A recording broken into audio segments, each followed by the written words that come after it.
देखो, बात यह है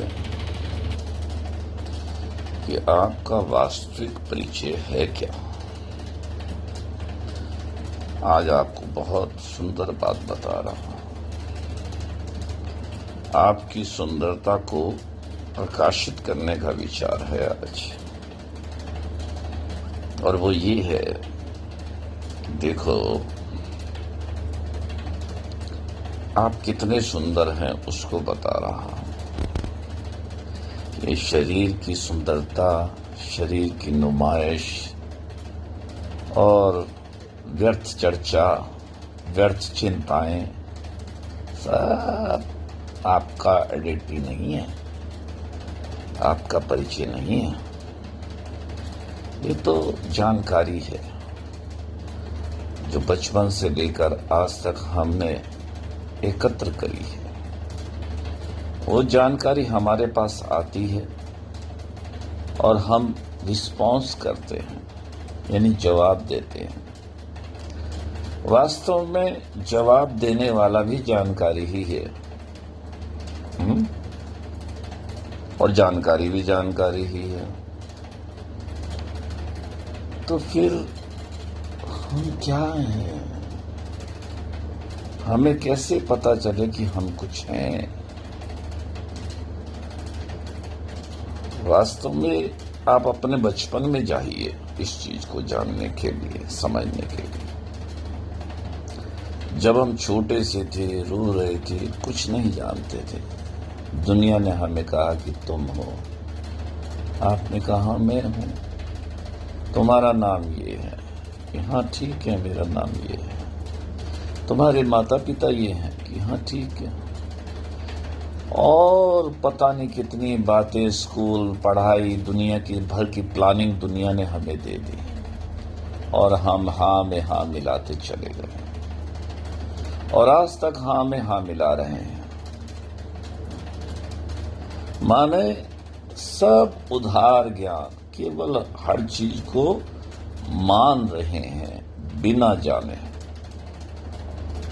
जैसे एक व्यक्ति से पूछा गया कि आपके पास इतना धन है कि आपकी 7 पीढ़ियां खाती रहें तो भी खत्म नहीं होगा, तो और धन क्यों कमा रहे हो? कि महाराज, इसका उत्तर हमारे पास नहीं है। हम तो धन कमा रहे हैं, क्यों कमा रहे हैं इसका उत्तर हमारे पास नहीं है। तो अब इस चीज को समझिए बड़े ध्यान से। अपनी आइडेंटिटी को अगर आप जानना चाहते हैं, ये झूठी आइडेंटिटी है जो आपने अभी मानी। मैं स्त्री हूं, मैं जवान हूं, मैं सुंदर हूं, मैं धनी हूं, मैं ये हूं, मैं वो हूं, मैं माता हूं, मैं पिता हूं, मैं भाई हूं, मैं बहन हूं, मैं पत्नी हूं, मैं पति हूं, और इसे सेक्स में आनंद आता है मुझे, और पैसे में आनंद आता है, रूप, रस, शब्द, स्पर्श, गंध, मान, बड़ाई, आराम। मान होता है शरीर का, बड़ाई होती है नाम की, और शरीर का आराम। ये 8 प्रकार के सुखों में हमने अपना पूरा जीवन गुजार दिया, इनको सच्चा मान लिया। तो आइए आपको वास्तविक परिचय देते हैं आपका। हम सबका वास्तविक परिचय है कि हम सदा अमृत में रहते हैं, शरीर सदा मृत्यु में रहता है। वो मृत्यु रूप से अमर है और हम अमर रूप से अमर हैं। दोनों ही अमर हैं, दोनों ही एक हैं। जैसे गंगा बिना पृथ्वी के नहीं बह सकती, ऐसे बिना शरीर, बिना चेतना के शरीर जो है वो नहीं रह सकता। वो जैसे कहते हैं ना, मुर्दे में जब चेतना नहीं होती उसको जला देते हैं मुर्दे को।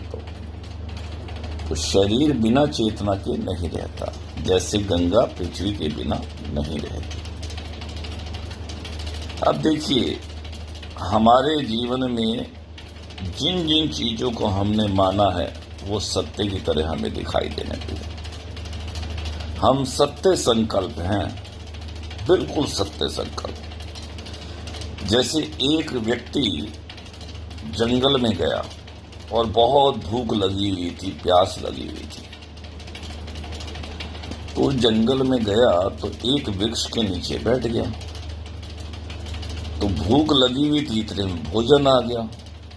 जो इच्छा करता है, कल्प वृक्ष के नीचे तो जो भी इच्छा करोगे ना वही तत्काल पूरी हो जाती है। तो भोजन आ गया, भोजन कर लिया, थका हुआ था, भूखा था, इसलिए उसके उस समय में ये भी नहीं आया कि ये भोजन कहाँ से आया, कैसे आया। फिर नींद करने की इच्छा हुई, बहुत थका हुआ था, भोजन करने के बाद नींद आ गई तो शैया आ गई बढ़िया, उस मुलायम शैया पे सो गया वो। सुबह उठता है तो वो कहता है, अरे भाई ये शैया कहाँ से आ गई, और ये जो है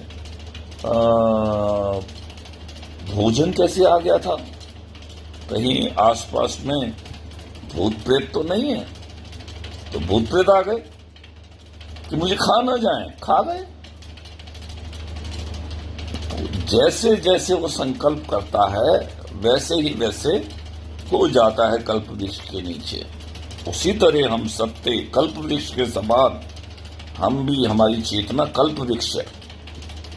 ये है अपनी आइडेंटिटी, वास्तविक आइडेंटिटी बता रहा हूं आपको। आप जिस चीज को मान लेते हैं, जो दुनिया ने उधार ज्ञान दिया उसको आपने सत्य मान लिया, है ना। तो सत्य मानने से वो सत्य की तरह दिखाई देने लग गए। फिर हमने क्या किया, वस्तुओं में, व्यक्तियों में, परिस्थितियों में मेरापन कर लिया कि ये मेरी हैं और ये पराई हैं। ये जो व्यक्ति हैं, माता पिता पत्नी बच्चे, ये मेरे हैं, और जो बाकी हैं वो पराए हैं। हमने ये स्वीकार कर लिया और वो अब सत्य की तरह दिखने लग गया। हम फिर उनकी रक्षा में लग गए, क्योंकि हर चीज तो नाश की ओर जा रही है, तो आप रक्षा करेंगे ही करेंगे। क्योंकि आपको असुरक्षा महसूस होती है। आपने तो अपनी याददाश्त के द्वारा हर चीज को पकड़ लिया है, यानी मेरा मान लिया है। वास्तव में मेरापन एक पकड़ है। आपके पास जानकारी आई और आपने उसका जवाब दिया, तो आप भी श्योर नहीं है अपने में, आप भी एक जानकारी हैं जो दुनिया ने दी है कि तुम हो, तुम्हारा नाम ये है, तो वो भी तो एक जानकारी है भाई। और जानकारी को आपने अपना मान के, मैं मान के, और फिर मेरा मानना भी शुरू कर दिया। तो एक तो हो गया अभेद भाव का संबंध अपनी चेतना से, और एक भेदभाव का। मेरा तो चीज अलग ही होती है ना, और मैं जो है वो अभेद भाव का संबंध हो गया, उसमें कोई भेद नहीं नजर आता, मेरे में थोड़ा भेद नजर आता है। तो वो केवल जानकारी है भाई, मेरी कोई चीज नहीं है, वो केवल एक याददाश्त है। हमने याद कर लिया सब चीजों को, वहां कुछ भी नहीं है। तो जिन जिन चीजों में हमने मेरापन किया, अब ये जो मैं है ना, ये भ्रम खड़ा करता है, क्योंकि ये अपने आप में इसका कोई अस्तित्व नहीं है। मैं का शरीर का अस्तित्व है, दुनिया की हर वस्तु का अस्तित्व है जिसका हम उपयोग करते हैं और उपयोग जानते हैं। जैसे चश्मा किस काम आता है, पहनने के काम आता है, और वाणी किस काम आती है, दूसरों को सुनाने में, सूंघने में इत्र काम आता है, सुनने में अच्छी प्रिय भाषा जो है वो सुनने की काम आती है, और अप्रिय भाषा वो अच्छी नहीं लगती है। कहने का तात्पर्य इतना है कि एक पसंदगी और एक नापसंदगी, हमने जीवन में दो चीज कर ली। तो जिसको हमने पसंद किया उसको तो हम कहते हैं ये चीजें बनी रहें, शरीर बना रहे, परिवार बना रहे, धन बना रहे, बैंक का अकाउंट बना रहे, तो उसको है किसने माना? बाहर तो कोई मानने वाला है नहीं है, और किसी ने जबरदस्ती हमसे है मनाने की चेष्टा करवाई नहीं। आज तो करवाते हैं कि अपनी मान्यता को इतनी दृढ़ता है कि मुस्लिम लोग प्राय हमने सुना है, वो कहते हैं कि तुम मानो कि मैं मुस्लिम हूं। तो इस तरह से ये जो बात है, तो ये अपनी मान्यता की ये सच्चाई बताई कि हम कितने सत्य संकल्प हैं, चाहे वो मुस्लिम हो, चाहे हिंदू हो, चाहे कोई भी हो। तो इसलिए अपने स्वरूप में आ जाइए। और हम कहते हैं ये दुख ना रहे, जिसको हमने ना पसंद किया हम उसको कहते हैं ये ना रहे। मैंने एक उदाहरण दिया था, एक बहन ने कहा कि भैया दर्द हो रहा है पूरी रात से साइटिका का। मैं कहा तू दर्द को जानती है कि मानती है? कि जानती हूं ना। मैं कहा किसने कहा तुझे इसे दर्द कहते हैं? ये तो दुनिया ने कहा। तो वो इतनी हृदय की अंतःकरण की पवित्रता थी उसकी कि वो भगवती माता का खूब नाम लेती थी। तो उसे सारी प्लानिंग याद आ गई कि सारी प्लानिंग दुनिया ने दी है और मैंने मानी है, जाना कुछ भी नहीं। तो क्या हुआ कि वो कहती है भैया मेरे आनंद प्रकट हो गया है और मेरा दर्द गायब हो गया है। मेरे को दर्द हो ही नहीं रहा किसी प्रकार का, क्योंकि ये तो दर्द माना हुआ था। मैं स्त्री हूं ये माना हुआ था, सब चीज मानी। तो वो मान्यता जो सत्य संकल्प था वो प्रकट हुआ कि भाई मैं जिस चीज को माने हुए को भी अगर मैं जाना हुआ मान लूं तो वो जाने हुए की तरह दिखने लग जाएगा, क्योंकि मैं सत्य संकल्प हूं। उसको ये अनुभव हो गया। तो ऐसे ही आप भी अनुभव कीजिए, अपनी वैल्यू को पढ़ा समझिए। आप है क्या? आप एक चेतना है, केवल मान्यता रूप। गलत चीजों को आपने मान लिया, गलत चीजें मान ली, तो एक की सुरक्षा, नाशवान से संबंध जोड़ लिया ना, तो भय पैदा हो गया। हम अविनाशी हैं, मैं वही हूं जो बचपन में था। तो मेरा संबंध तो खुद से है। खुद माने मेरी मान्यता से, खुद मैं से नहीं। मैं नहीं, ये मैं भी तो माना हुआ है। जो मानना मात्र वहां है। जिसने कहा दुख ना रहे, इसका मतलब विरोध कर रहा है, तो वो ये समझ रहा है ना कि दुख है, तभी तो कहता है ना रहे। और सुख बना रहे, शरीर पदार्थ बने रहे, तो एक को पसंद करता है तो है मानता है, तभी तो कहता है बना रहे। और गंगा जी में खड़े होकर ना गंगा जी को बहाए और ना रोके, ना रहे, ये तो गंगा जी को रोकना हो गया। दुख ना रहे, वृत्तियां ना रहे, बुरी वृत्तियां ना रहे, मतलब किसी चीज को भी नापसंद करना तो है मानकर ही तो नापसंद करोगे भाई। और आप सत्य संकल्प हो, आपने जिसको है मान लिया वो अब जो है, अब वो रुकेगा नहीं।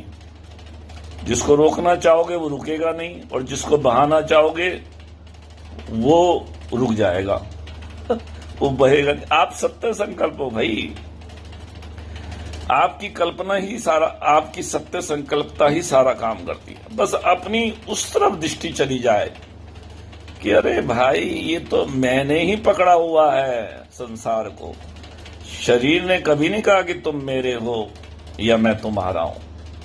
ऐसी संसार ने भी कभी नहीं कहा कि तुम मेरे हो मैं तुम्हारा हूं। वो हमें झांसा मिलता है। जैसे जब शरीर ही कोई अपना पराया नहीं मान सकता, तो शरीर और संसार का संबंध एक ही है।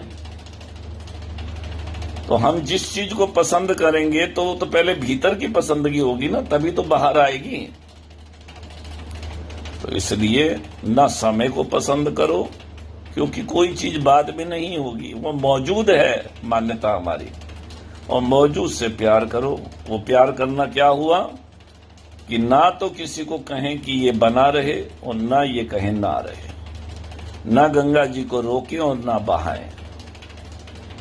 तो अभी आपकी मान्यता स्थिर हो जाएगी, उसमें ना पसंदगी है ना नापसंदगी है, वो तो ज्यों की त्यों रहती है मान्यता, अमर है वो, अमरता से हमारा संबंध है।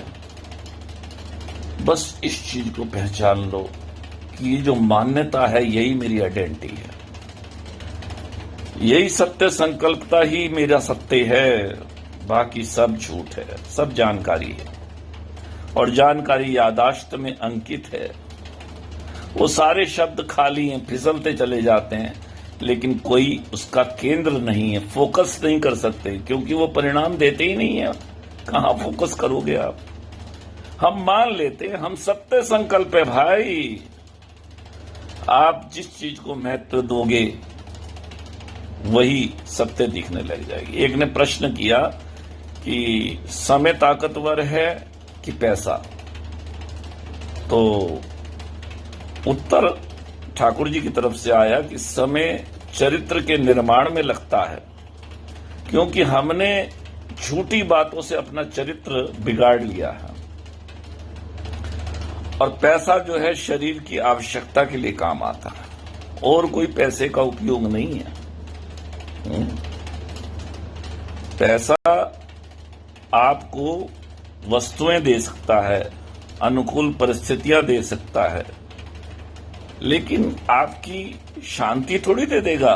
वो तो आप अपने को स्वीकार करेंगे कि मैंने ही सबको है स्वीकार किया है और मैं ही सबको इग्नोर कर रहा हूं। जैसे फूलों से पृथ्वी बनी है, ऊपर कुछ गंगा बह रही थी, उसमें कुछ फूल बह रहे थे, तो हम सुख स्वरूप हैं, इसीलिए सुख को पसंद करते हैं और दुख को नापसंद करते हैं, क्योंकि हमारे में दुख है ही नहीं। उस मान्यता रूप में दुख है ही नहीं, सत्य संकल्पता में सत्य में दुख है ही नहीं। तो फूलों को पसंद कर लिया, मुर्दों को नापसंद कर दिया, मुर्दे चले जाएं और पृथ्वी अपने स्वरूप को भूल गई। तो ऐसे ही हम अपने सुख स्वरूप को भूल गए हैं, इसीलिए हम ही तो उसको है मानते और हम ही भयभीत होते हैं। जैसे गंगा जी बह रही है और फूल बह रहे हैं, तो फूलों को पसंद करिए, वो खुद भूल गई मैं फूलों से बनी हूं, स्थिर फूलों से बनी हूं, ये भूल गई और बहते हुए फूलों को रोकने लग गई और मुर्दों को बहाने लग गई, क्योंकि मुर्दा उसका स्वरूप नहीं। जबकि मुर्दे, फूल और गंगा तीनों ही गंगा है, और तूने तीनों ही उसके ऊपर बह रहे हैं। अगर वो उसको है ना माने, मुर्दों को, दुख को है ना माने, तो उसका विरोध ही नहीं करेगी वो, क्योंकि वो तो मेरे पर ही आश्रित है भाई, मैं ही तो है मान रही हूं, मैं ही भयभीत हो रही हूं। ये कैसी मूर्खता है हमारी। तो इसलिए हम सुख स्वरूप हैं, अपने निज सुख का स्वाद ले लो भाई। ये समय थोड़ा सा है, भोग हम नहीं भोगते, भोग रहे हमें भोग, समय कभी नहीं बीतता, बीत रहे सब लोग। सज्जनों, उम्र निकल जाएगी तो हाथ कुछ भी नहीं लगेगा, कौन सी गति होगी पता नहीं। अंतिम समय में जो चीज याद आएगी, जिसमें ममता होगी, वही गति हमारी हो जाएगी। कभी पशु बन जाएंगे, कभी पक्षी बन जाएंगे, कभी पेड़ बन जाएंगे। तो वो बनने से अच्छा कि हम अपनी चेतना में आ जाए तो सदा के लिए अमर हो जाए। हर एक मनुष्य को सत्य की तरफ चलना ही पड़ेगा, चाहे वह आज चले या अनेक जन्मों के बाद। तो फिर देरी क्यों, चल जाओ। समय को बर्बाद मत करो, समय को समझो। समय मुझसे है, जमाना मुझसे है, मैं जमाने से नहीं हूं। ये बात अगर समझ में आ जाए तो न करने का राग रहेगा, न पाने की लालच रहेगी, न जीने की इच्छा रहेगी, न मरने का भय रहेगा। ये जन्म और मृत्यु भी उधार का ज्ञान है। शरीर भी अमर है और आप भी अमर हो। शरीर मृत्यु रूप से अमर है, आप अमर रूप से अमर हो, तो दोनों ही अमर हैं। ये मैं मेरे का नाश होगा, मैं मेरे की जेवड़ी गल बंदियो संसार, दास कबीरा क्यों बदे जाके राम आधार। नमस्कार।